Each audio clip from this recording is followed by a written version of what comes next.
I'm now delighted to introduce Dr. Mary Jo Kreitzer, founder and director of the Bakken Center. Mary Jo will be facilitating the Q&A segment and will also share some more information about our presenters. Well, thank you so much, Molly, and good afternoon, everyone, and welcome to today's Wellbeing webinar hosted by the university's Early Bakken Center for Spirituality and Healing. I'm Dr. Mary Jo Kreitzer, the founder and director of the center. We are very excited to be hosting as our speakers today Rob Fersh and Mariah Levison, who will be presenting on how to move from conflict to convergence. A recent survey by Ipsos noted that 81% of Americans say that America is more divided than united. Partisans have the same perceptions of division, with 82% of Republicans, 80% of Democrats, and 81% of independents viewing America as more divided than united. Fewer than 1 in 5 Americans, 18%, say that the country is more united than divided. However, the same survey notes that despite the pervasive belief that America is more divided now than 10 years ago, about 7 in 10 Americans say that most Americans want the same things out of life, compared to 29% who say that most Americans want radically different things out of life. And a similar proportion of Republicans, 68%, Democrats, 71%, and independents, 72%, believe that Americans want the same things in life. It's an understatement to say that we are living in tumultuous times, but there is also hope as we look forward. In today's presentation, Mariah and Rob from the Convergence Center for Policy Resolution will inspire and equip us to become more effective problem solvers. And I'm going to begin by asking each of the presenters to introduce themselves so we can get to know them better. And so, Rob, why don't we start with you? Could you please introduce yourself and share what drew you towards this work of collaborative problem solving? Well, first, Mary Jo, thank you very much to you and to everyone as part of your team for inviting us to join you today. It's our great honor to be here. Let me just say I'm the founder of the group Convergence Center for Policy Resolution, and it wasn't necessarily predictable that I would take that step in my life. But I was a mediator at heart as a kid. I was called the Henry Clay, the great compromiser of my grade school playgrounds. But when I came of age, as you said before, that these are tumultuous times. I came of age in college at very tumultuous times. I went to school in the late 1960s through the early 70s, Vietnam War raging, race issues raging, and I threw myself into wanting to make the world a better place. And I ended up not only going to law school, but then coming to Washington with a simple goal of ending poverty in America. And I threw myself into that. I worked for 3 congressional committees, but always as an advocate. For one particular point of view, I was representing at that point progressive points of view on those issues. But inside of me, a bell went off as I continued to meet people of great decency who wanted to solve problems and had no place to really sit down and have a real conversation that went deep where we understood each other. And I found from my own experience being set up to debate people who disagree with me, that people were making points that I thought were really legitimate, and they thought maybe I was making some points that were legitimate. But missing from DC were some of the best practices that the conflict resolution field had to offer and how we could work together across our differences to solve problems. So I decided to just, have a change of course in my life. In my late 40s, I began to work on the idea of what became Convergence, which was started in 2009, which was an organization that would bring together people who had this collective power, influence, knowledge, and experience that if they could reach agreement, could move the dial on important national issues. And we'll talk about some of those issues later, but that's really what drew me to it. I wanted to make a difference in a way that was very much about bringing people together. To me, when I dug deep beneath my concerns about poverty in America, what I found gave me great joy and satisfaction was bringing people together. And let me just close by saying this. I've also been what I call an irregular regular practitioner of mindfulness, having learned it when I was in college and having practiced it for many years. And about a decade ago, I was introduced to Tara Brach, who invited me out once she heard about Convergence, to hear about the organization. And the upshot was, and I hadn't thought of it that way, is that she said to me, "Boy, you are a mindful organization. You embody so much about what we think mindfulness, how it should be applied in the world." And it ended up me being a speaker at the very first mindfulness summit in DC, I think about a decade ago. So I think there's a close affinity between what we do and what the Bakken Center does. And we greatly appreciate this opportunity to present to you today. Thank you so much, Rob. Mariah, tell us about yourself.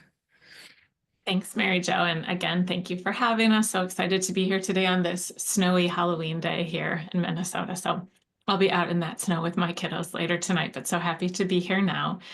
So my background is that I think very early in life, I had this sense that when people were doing things that were not particularly effective, even things that were harmful or hurtful, that they were doing so out of a sort of unskilled way of trying to meet some basic fundamental human needs, like our need for belonging and sense of safety and security and meaning. And that gave me the strong sense that there were real opportunities to resolve conflicts by focusing instead of on those difficult behaviors, the things underneath them, which might be easier to address.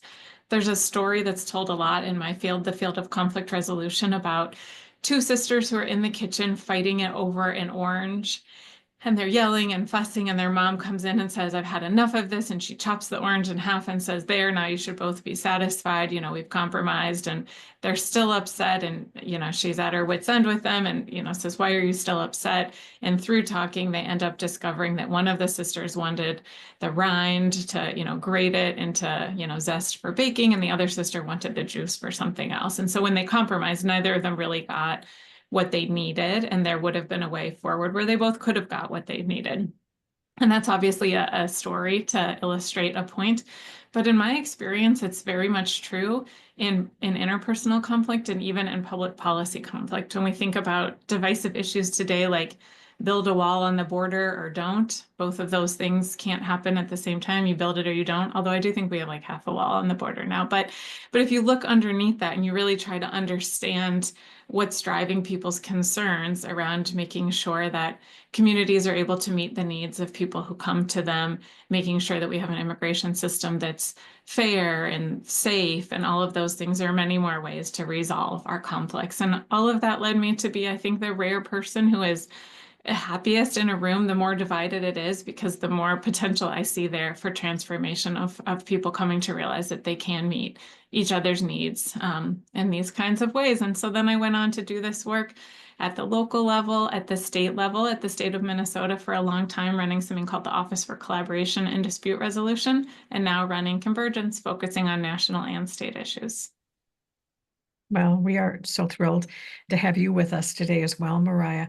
I know that this is a story-driven book, and how powerfully stories demonstrate the power of collaborative problem solving. And I'm going to read a quick passage from the book for each of you, and then I'd like to hear from you more the context of what's behind the stories.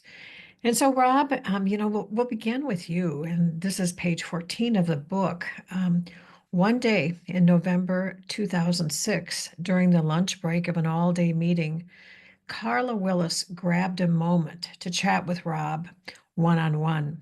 She said, "Rob, you have ruined my life. I came into this process thinking the AMA and I really had the right answers on how to provide healthcare coverage for all Americans. But for the last 2 years, I've been listening to thoughtful and well-meaning people with very different perspectives who made points and arguments that never crossed my mind. I just can't see the world the way I used to."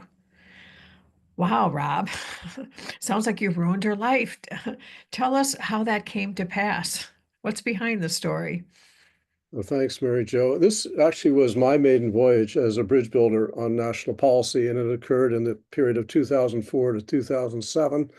and actually gave me the confidence to then start Convergence.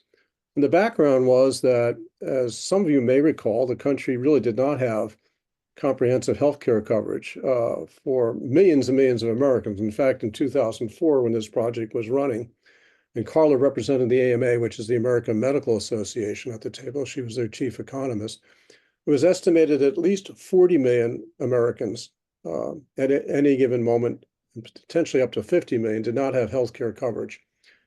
And the country had been deeply divided because under the Clinton administration, there was an attempt to reform healthcare.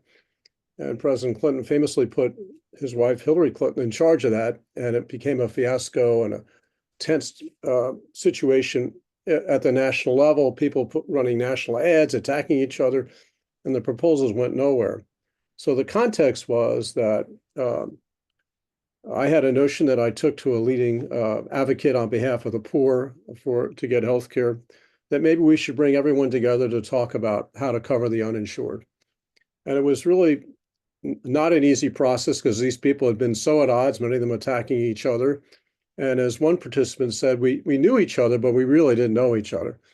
But in any event, because people were frustrated, because so many millions of people didn't have coverage, and almost everyone agreed everyone in America ought to have some form of healthcare coverage, we're able to convene that table. And what you read was, the upshot was that Carla, who had been very outspoken on behalf of the AMA's views, the AMA had put together a very thoughtful paper, got quieter and quieter as this process went on, to the point where she approached me, and this was at the 11th two-day meeting over a 2-year period. We had 12 two-day meetings where we hammered out a series of ideas that led immediately to the passage of legislation to expand coverage for children in this country. And people on the left and right would say that our process also designed the architecture of the Affordable Care Act and may have laid the groundwork for its potential passage. So anyway, Carla came up to me, and the reason why we're telling this story is because this is what we want to have happen for people. She didn't say, I'm renouncing my points of view. In fact, many of her ideas got accepted by the group, but we're able to expand her horizons. And she said we'd ruined her life because she thought she had it all figured out. And now she was somewhat tongue-in-cheek saying, yeah, she had to open her mind to new things. Of course, when she said to me that I had ruined her life, I took it literally. I do have 4 children, and I do hear that quite a bit. And I asked her why in particular had I ruined her life. And that's why when she responded that, in point of fact, she just couldn't see the world the way she always had.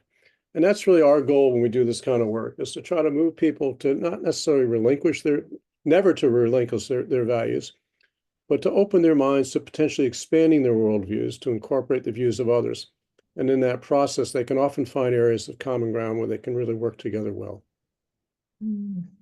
Really powerful story, Rob. So Mariah, I'm going to read a passage for you as well. It begins, one of the committee members was professor, artist, and author Gwen Westerman, who is Dakota. In response to a question about her views on art in the Minnesota State Capitol, Gwen said, "Just how are the Dakota people depicted in the art of the state capitol?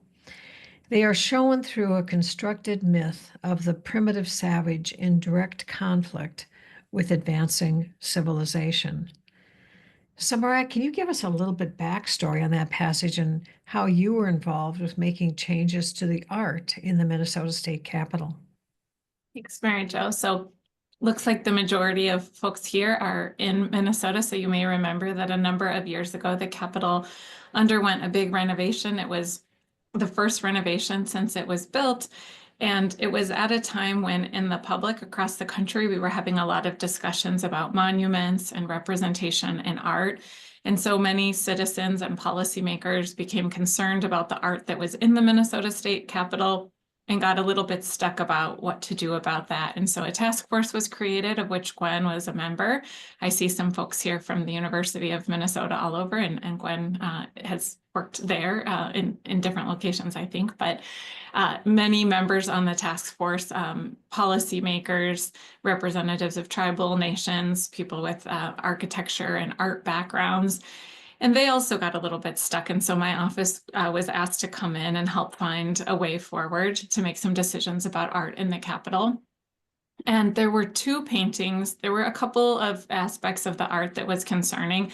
Not much had been added since the late 1800s, early 1900s when the Capitol was built. And so it didn't depict a lot of Minnesotans or tell a lot of Minnesota stories that had happened since that time.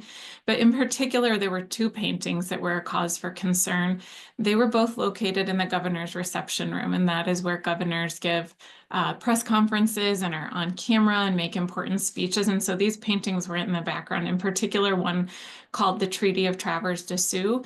And that painting depicts the signing of a treaty under duress in which the Dakota ceded much land that became parts of Minnesota, Iowa, and South Dakota in exchange for many promises around land and payments, most of which went unfulfilled, leading to the US-Dakota War and a hanging that was the largest execution and mass execution in US history. So really difficult stuff in this painting.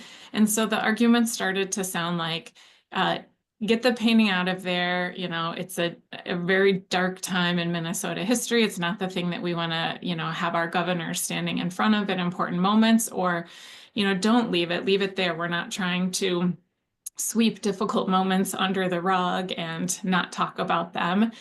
And so we went through a process, both with that task force and in many community conversations all over the state, including on reservations, in which the committee, and with a lot of input from the public, came up with a vision, a shared vision. And that's very common in these processes that we lead, that people first come up with a shared vision. So they developed a vision around art in the Capitol should accomplish a number of things. It should tell Minnesota stories, and it should engage Minnesotans to reflect on their history, to understand their government, to recognize the contributions of diverse Minnesotans, and so on.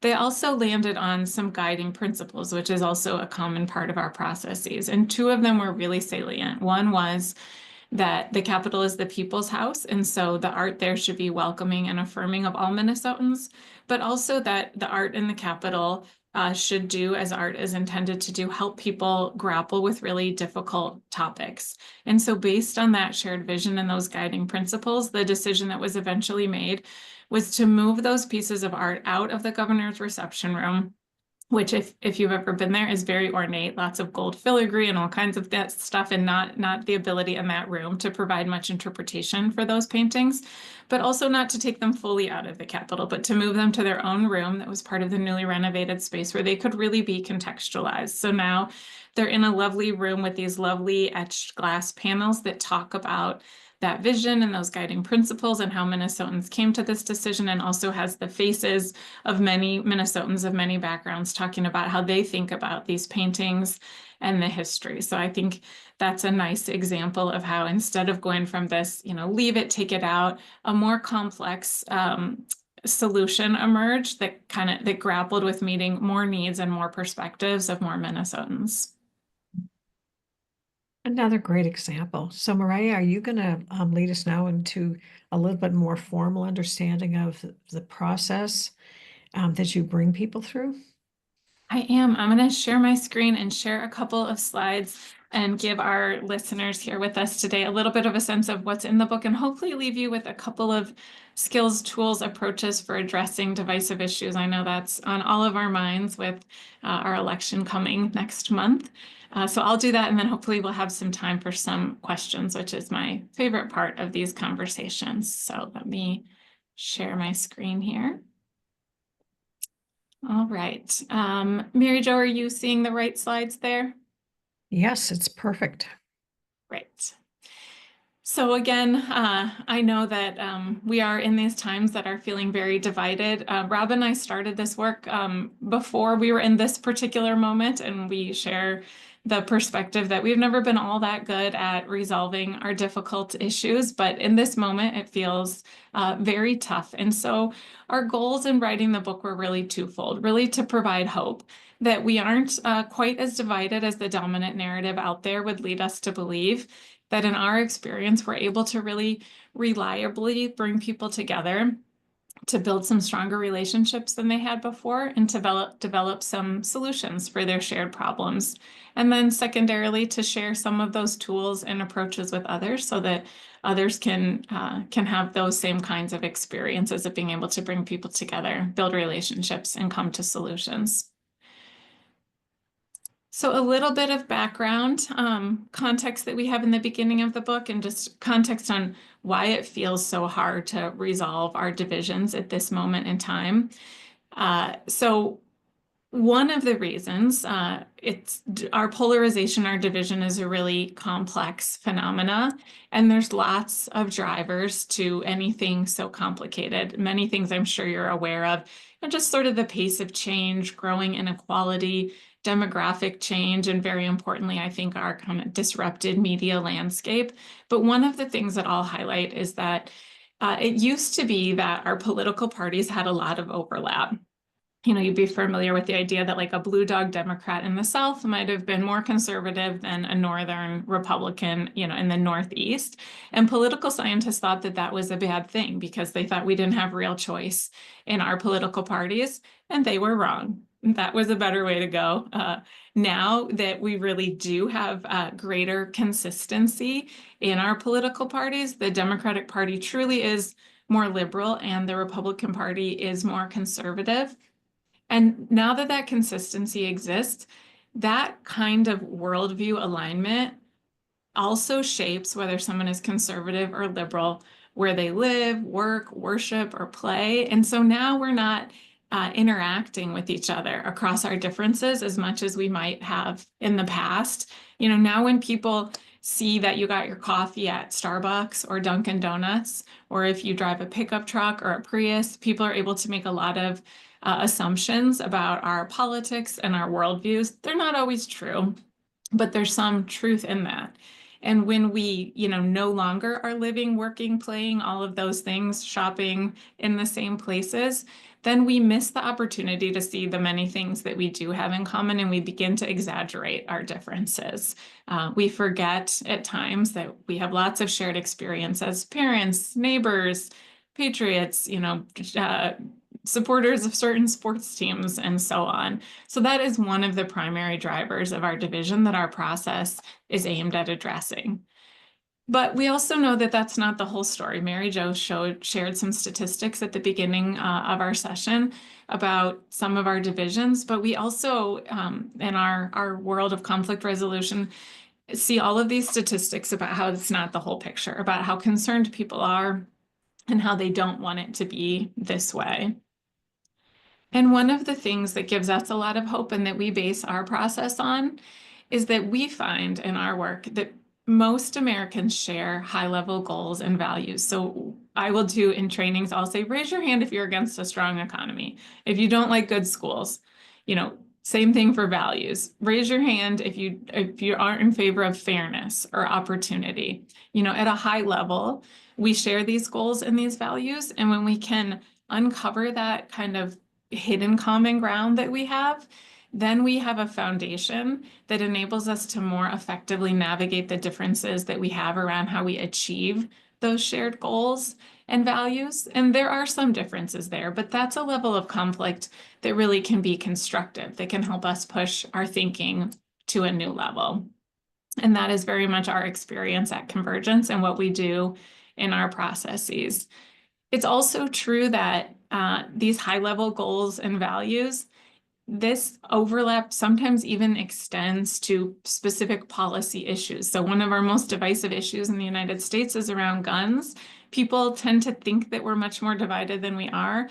It happens to be the case that it's about equal, that the people who think we should have no restrictions whatsoever on guns and the people who think we should have no guns, those are a small majority of people on each end, about 10%, and there's a lot of overlap, and even in people's policy positions about ways that we could have more safer and more responsible gun ownership. And that's where we see a lot of opportunity in our processes. So we call our process collaborative problem solving, and it is essentially an approach that enables people to go beyond compromise, to develop mutually beneficial solutions that are wiser and more durable than they could have developed on their own, and to develop trust and relationships along the way. The book is story-driven. We tell a lot of stories. We're going to try to squeeze a few more of those in today. It has the science behind that work, and I'll try to touch on that a bit. And it's also very applied and has ways to apply the work throughout. So the most important messages of the book are ones that Rob is going to share with you. Rob? Thanks, Mariah. Let me give you just a little context on this slide. I want to read to you a part of the first paragraph of the book on page 1 of the introduction. We start the book because this really tells you really why we wrote the book. And we start the book by saying the following: how do we treat each other across our differences? Is it with derision, dismissal, or avoidance? Or is it with respect, decency, and engagement whenever possible? We believe the path to better solutions and a better society will virtually always be found through respectful dialogue. So that's the essence. If you want to take away the key takeaway from the entire book, it's about how we talk to each other and how we treat each other, and how we really call upon each other to observe the most fundamental values that all the major religions teach. None of them tell you to whether to be a Republican or Democrat, but they tell you how to treat each other. And I think one of the lessons we want to convey is that treating people well, living by the golden rule, not only is a good and moral thing to do, but it gets things done. So the key takeaways, as exemplified in this slide, is that it is possible to solve tough problems by meeting the greatest needs of divergent and even conflicting parties without compromising values and principles. I just want to say that it's not always possible, but in a far greater range of situations in our work on incarceration, healthcare, long-term care, economic mobility, and more, proves that in a whole range of circumstances, and you can apply this to your daily lives as well, people can resolve problems in a way that finds higher ground, finds a way for people's mutual needs to be met. But again, there are some people, and there are some situations that are too tense, or some people so unreasonable they can't come to the table. But as Mariah said, it's really just the fringes, small minorities of people. And we found we can bring together people who never thought they could talk to each other to work well together. And at the crux of this is the second part of the slide, is to put human relationships at the center. That this is really the centerpiece of how we will break through and create relationships that allow people to hear each other differently and work together differently. And if we can build trust amongst those whose disagreements stand in the way of progress, then really minor miracles can occur in almost every setting we've been in. And finally, the key takeaway is that there are proven processes. It's not just by us. There are other groups around the country working on this. There are groups we partner with. There are proven processes you can use to have an impact on the problems you face in your life. And again, it's not just politics, which is a lot of our examples in the book, and that's a lot of my background, but at the community level, when business leaders face tough decisions, heads of philanthropies or nonprofit groups and so on face tough decisions, they can bring together people whose disagreements or the fact they hold a different piece of the puzzle. It may not be a disagreement. They may be working in silos and not talking to each other, but there are proven means available now. And so we say that because we really hope that people will not just take our word for it, but understand that this is something that has been shown to be effective in many, many settings. So those are the key takeaways from the book. And the way that we dive into those three key takeaways is we lay it out in terms of three fundamental parts: mindsets, which are the ways that we think about conflict, problem solving, and each other. They're the attitudes and assumptions that really create the foundation for effective collaborative problem solving. We do pretty extensive processes at Convergence, and they often take a year or more, but we know that leaders in all settings are struggling with division and will want to apply some of these skills and tools to their settings without doing, these fairly substantial processes at some time. So we break them down into the building blocks, which we think are the most important actions that leaders can take to build trust and forge higher ground solutions, these solutions of mutual benefit within their communities or institutions. And then the process, which we've been talking about, which is really the step-by-step guide to this proven process that Rob mentioned that really reliably produces more trust, better relationships, and these higher ground solutions. And We think that while any of these steps can help facilitate more collaborative problem solving, when they're taken together, that they really do result in a kind of alchemy that transforms relationships and conflict. And we're going to spend the majority of the rest of our presentation talking about the mindsets, because we think that they're the most foundational piece of the work, that really approaching conflict in this way is really the foundation that facilitates later problem solving.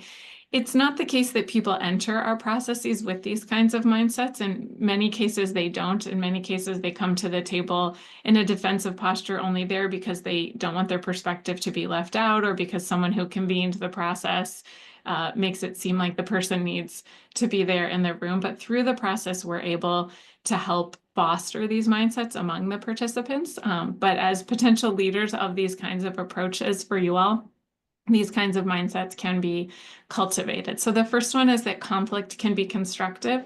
And that is the idea that we already touched on, that people do share their high-level goals and values. We just sometimes, when we're in conflict for all of those reasons about how the brain works and fight, flight, and freeze, and all of those things that you all know about, our sense of kind of complexity collapses, and we forget that we do have these shared goals and these shared values. When we're able to remind people of that and reestablish that, then again, there's a level of conflict there around our disagreements about how we achieve those shared goals and values that can really be constructive and push our thinking to a new level. And that was the story that Rob shared about Carla really illustrates that point.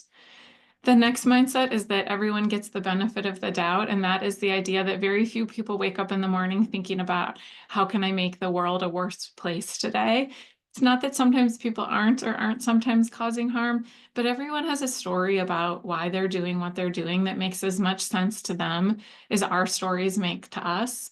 But again, in conflict, our sense of being able to take perspectives, complexity, all of those higher order things collapses, and we get into this kind of good people and bad people mentality. And so we need to get back to giving people the benefit of the doubt. And then curiosity is the cure. Again, we need to get curious about what is that story that explains to people why the things that they're doing make so much sense to them. And we should do that because it's a kind and compassionate thing to do, but also because it's a strategic thing to do. Only by understanding other people's perspectives can we get a sense of what it will take, what needs they need to have met in order to move forward and making progress on a difficult issue. And relationships, as we've talked about, are really so central. Relationships are so fundamental to humans. We are social animals, like some other mammals are.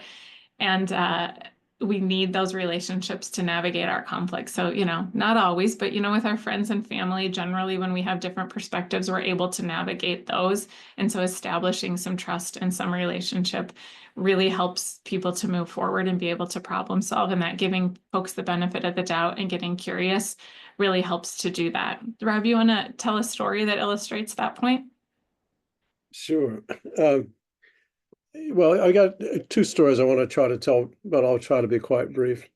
But really, the question of, we keep coming back to the relationship issue, and I think that's what makes us distinct from many of the other groups in Washington that work on big issues, or even around the country, where most people get in and they dig in about debating the merits of their arguments, and it's easily turns into a food fight with people trying to argue they're right and the others are wrong. So the heart of this is to form relationships. One of my favorite stories has to do with a project on incarceration we did, which we called Reentry Ready. It was about how we should get people who are in prison ready to return to society. And whether you think we're too hard on crime or too soft on crime, we found that almost everyone agrees that if you're getting out of prison, you should be able to thrive. You should be healthy, find a community that's welcoming, be able to find a job, not go back into the criminal justice system.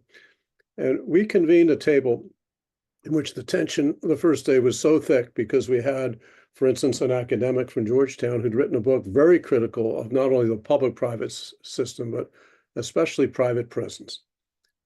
But we also thought it was important to have the perspective of private prisons at the table. And I can understand that there's a lot of skepticism about private prisons, and I'm not here to defend private prisons blindly, but a lot of people thought they were making a profit really at the suffering of people in jail, and that that their profit motive would be to keep people in for longer periods of time in order to maximize their profits. So of course, after a fairly tense first day, we sat the academic from Georgetown, who was actually a very reasonable guy, at dinner next to one of the top executives of the largest private prison system in the country. And when we interviewed him, the academic said, that as he was about to enter to go to dinner, he noticed who he was supposed to sit next to, and he texted his wife to say, "Oh my God, I can't believe they're sitting me next to this guy. I am not looking forward to it. I can't imagine anything good's going to come of it." And the short answer is, short conclusion of that story is they sat at dinner at first, not really looking at each other, but eventually began to talk, understood they actually wanted the same things for people getting out of prison. And the private prison guy made the point that his company had diversified to run reentry programs so they could profit from actually helping people get out of prison. And by the end of the dinner, the academic had agreed to go visit a private prison in Tennessee. And to this day now, they've become active partners implementing a whole bunch of ideas they share that the academic had come up with, but it was having trouble getting private prisons, getting public prisons to get through the red tape to implement his ideas. And now he's working, I believe, in 6 states with the private prison system. So these people who thought they were unalterably opposed, when they got to know each other, understood their underlying values, were able to achieve great things. Mariah, I'm going to just jump in with one other story. It's one of my favorite stories. I want to also, because I also want to say this. Just because you're at our tables doesn't mean you fold your tents, that you lose your ability to advocate for what you believe in. And one of my favorite stories is from the healthcare process that I mentioned before with Carla Willis. And we had at the table a leading consumer advocate who was very fierce in his advocacy for low-income people and their healthcare rights. And we also had one of the top executives of perhaps the largest pharmaceutical company in the country.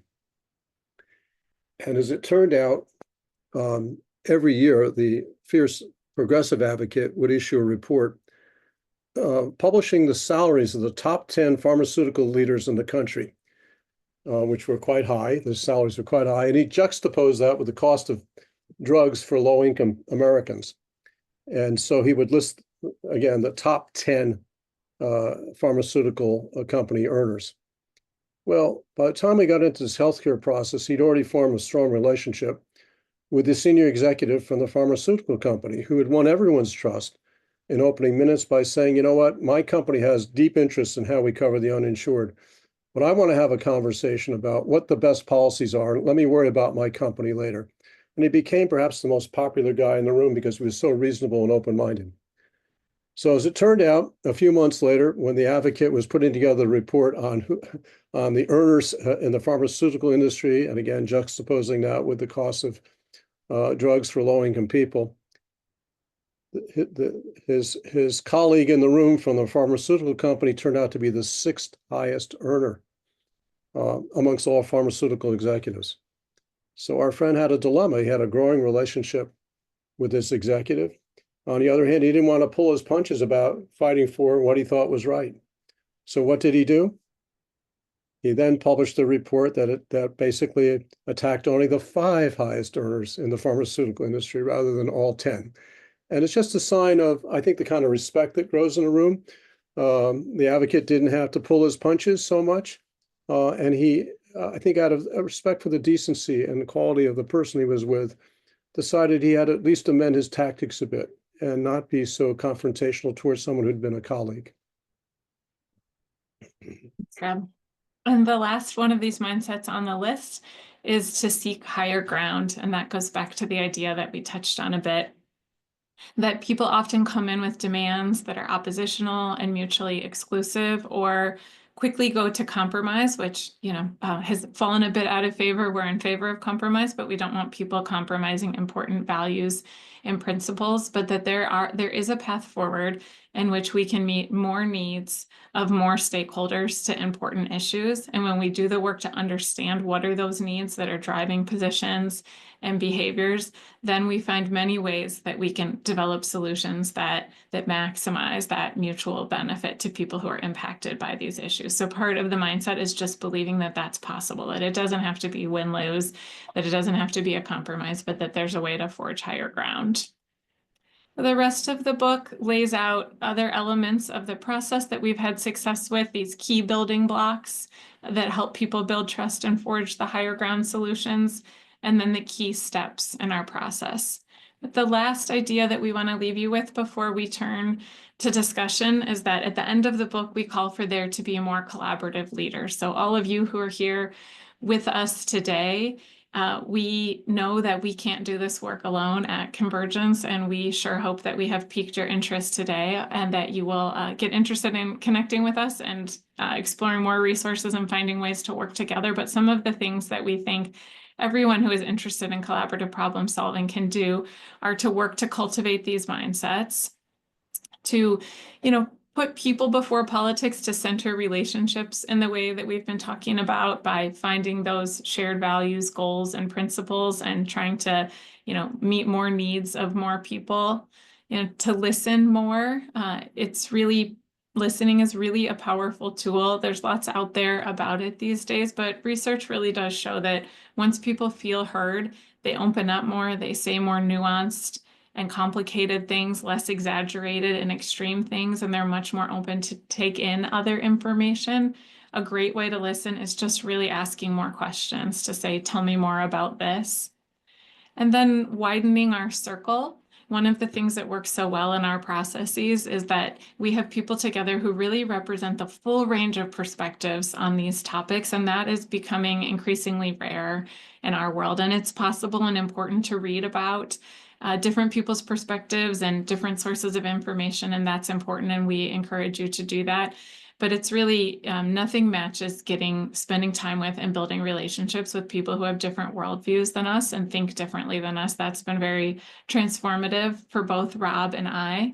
And then in closing, I want to say that I'm sure it hasn't escaped you that these things that we're suggesting are not easy things to do. And they do, in fact, take a tremendous amount of inner work to be able to do them well, to cultivate mindsets, to be able to navigate, strong emotions related to issues that people care very passionately about, to manage the narrative in our mind about people who see the world differently than us.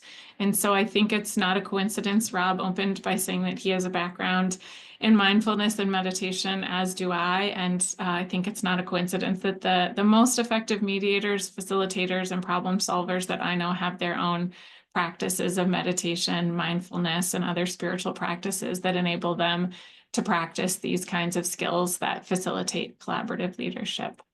So we would love to open it up to questions and see what we can answer, and hope that you will be curious about Convergence and find ways to work with us and enable us to share more resources with more people. So back to you, Mary Jo. Well, thank you so much, Mariah. That's really great background. It really helps me understand more the foundation and the process. And there are some great questions. So let's just leap in. The first question, this is a great topic, but as someone from a marginalized community, why is it my responsibility to hear someone out who doesn't even agree that I should exist?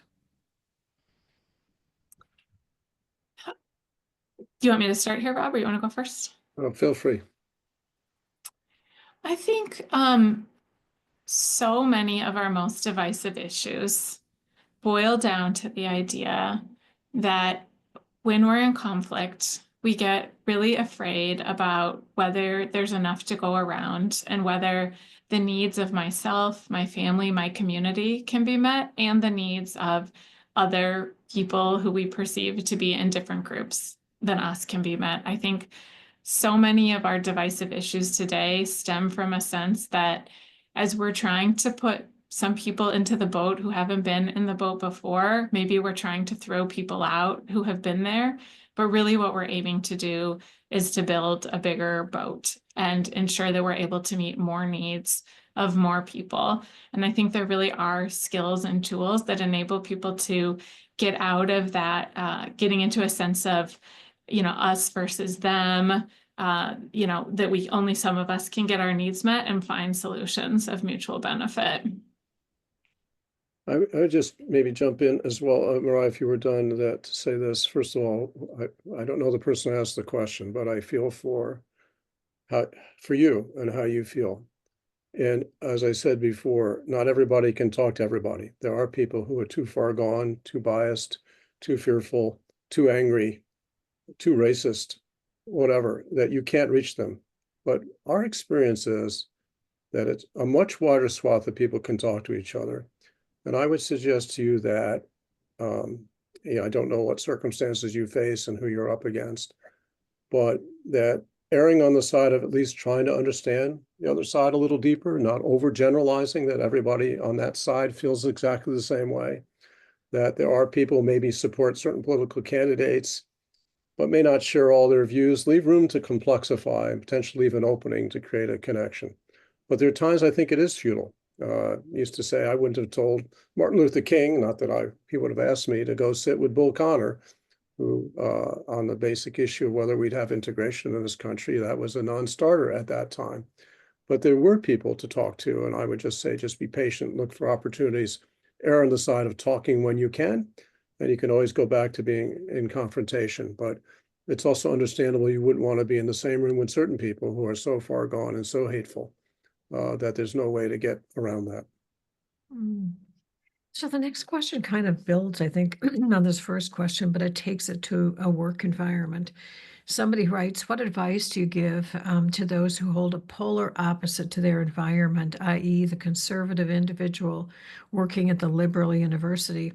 I find that being in a minority position where the person is vocal about their views leads to their marginalization. They are ignored by the leaders.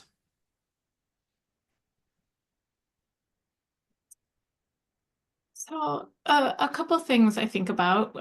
I always think about the centrality of relationships and taking time to get to know people, building those relationships. I think that opens receptivity to people's perspectives.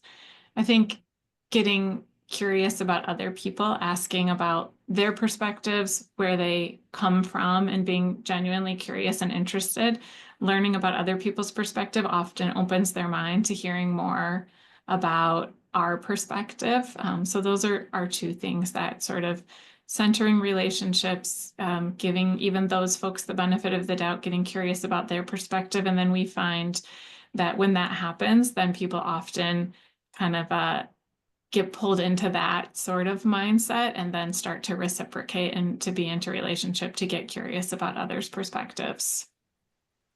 And if I understood the question, I hope this is on point. I am distressed at the levels of intolerance on many campuses today.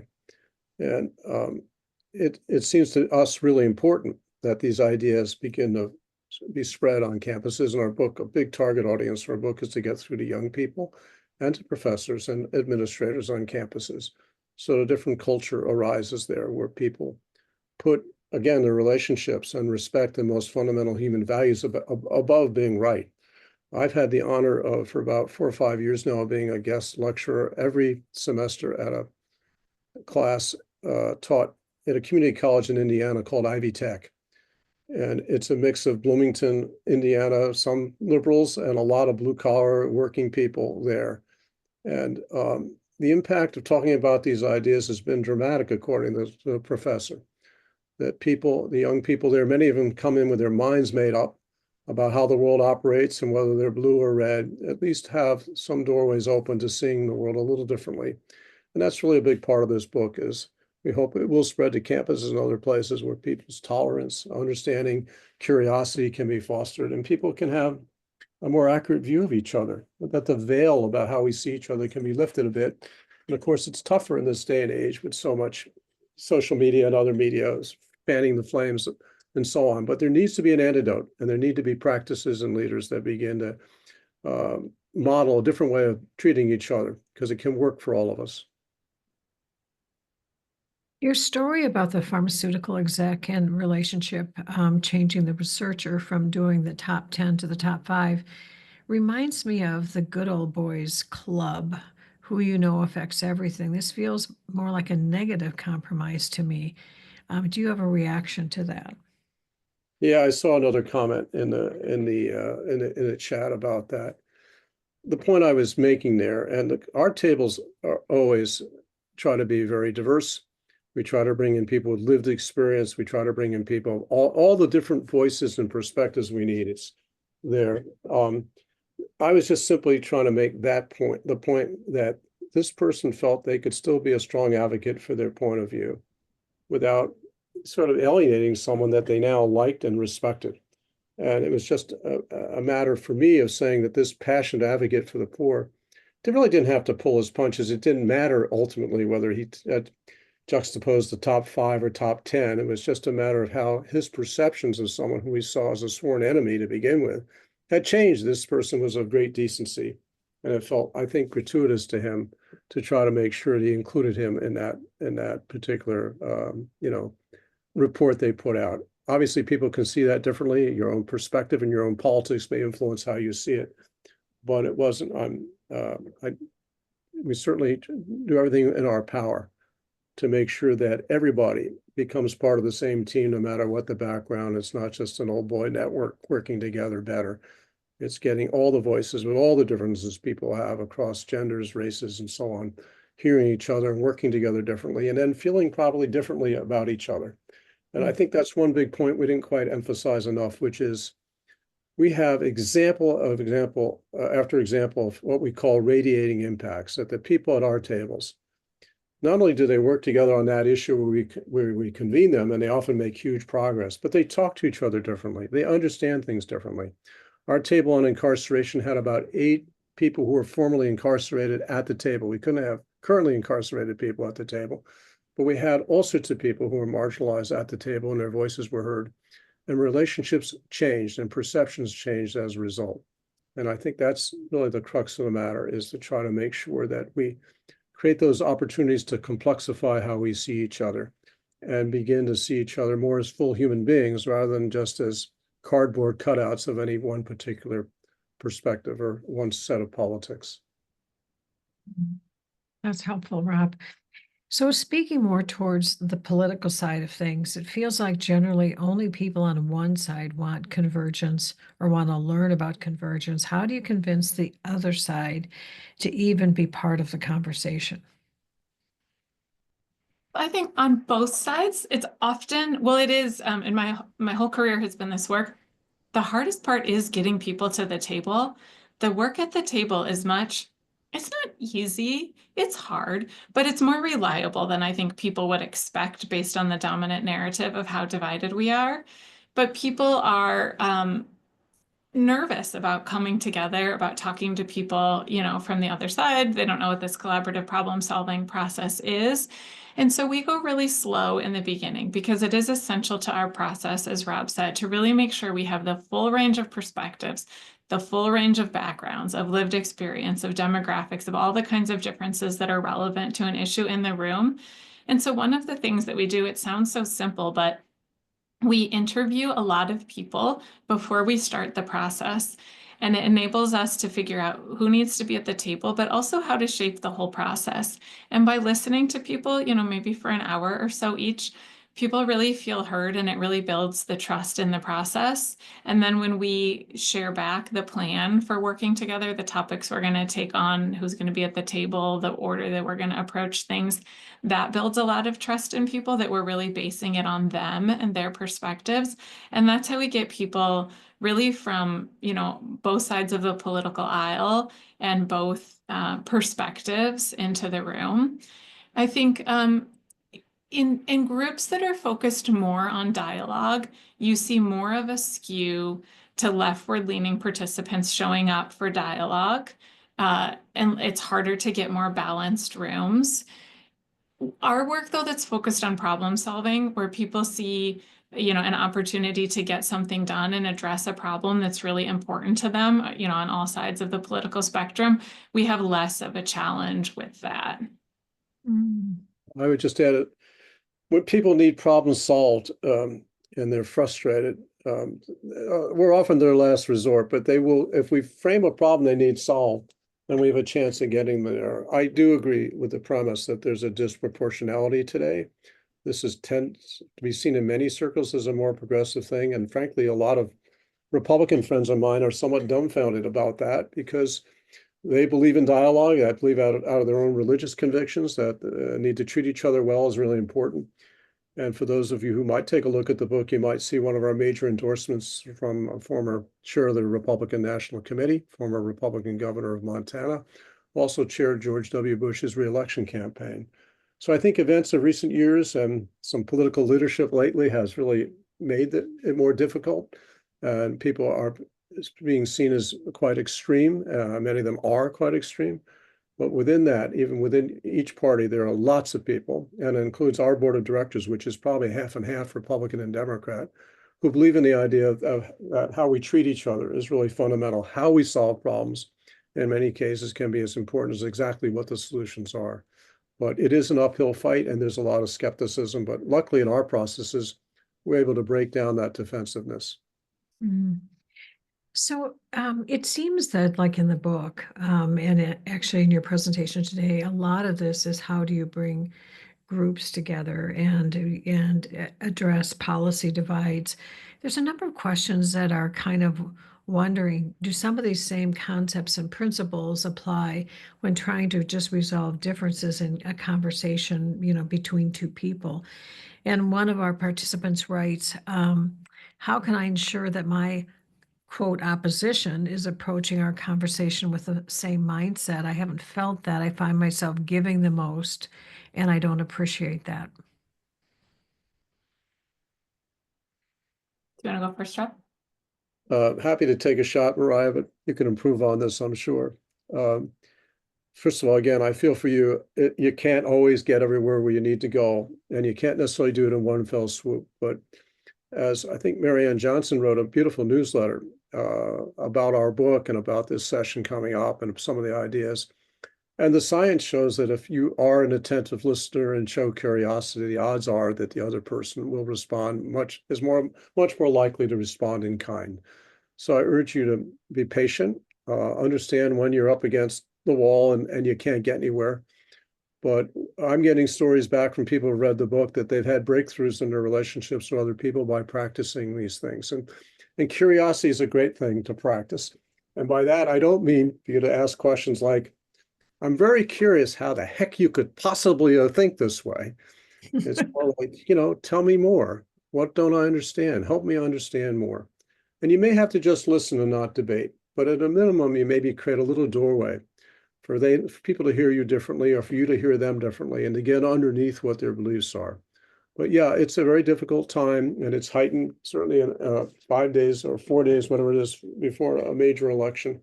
People are feeling very strongly, but the only answer eventually has to be through human communication. And I believe we can disarm it. I don't believe that we are inherently different people than we were 20 or 30 years ago. We've got some bad habits and there's some bad cultural changes that have occurred. And I'm a big believer that can be turned around. And I look at people like Nelson Mandela and Gandhi and Martin Luther King as role models who created transformational change in situations where people didn't think any progress could be made. Well, I want to thank both of you for joining us today. This has been an incredibly rich hour. So both Mariah and Rob, thank you so much.